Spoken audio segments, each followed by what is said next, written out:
গাজীপুরের কাপাসিয়া উপজেলার রানীগঞ্জ ধাদার চর থেকে নাশকতার অভিযোগে ১২ আওয়ামী লীগ কর্মীকে এলাকাবাসী আটক করে সন্ধ্যায় পুলিশে দিয়েছে। শুক্রবার দুপুরে নাশকতার পরিকল্পনা করাকালে তাদের ঘেরাও দিয়ে আটক করা হয়।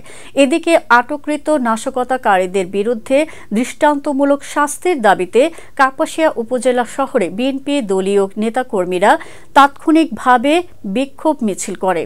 জানা যায়, উপজেলার ঘাগটিয়া ইউনিয়ন আওয়ামী লীগের সাধারণ সম্পাদক ও পরিষদের পলাতক চেয়ারম্যান বৈষম্য বিরোধী ছাত্র আন্দোলনে হামলার ঘটনায় অভিযুক্ত মোহাম্মদ হারুন ও রশিদের নেতৃত্বে বিভিন্ন এলাকার আওয়ামী দলীয় কর্মীদের ধাদার চরে জড়ো করেন।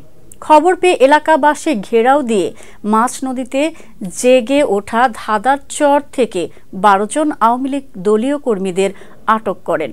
কাপাসিয়া থানার অফিসার ইনচার্জ মোহাম্মদ কামাল হোসেন জানান, উপজেলার দুর্গাপুর ইউনিয়নের রানীগঞ্জ ও তারাগঞ্জ এলাকায় নদীতে জেগে ওঠা ধাদার চর থেকে নাশকতার অভিযোগে ১২ জনকে আটক করে পুলিশে দিয়েছে এলাকাবাসী। এ ব্যাপারে তদন্ত করে আইনগত ব্যবস্থা গ্রহণ করা হবে।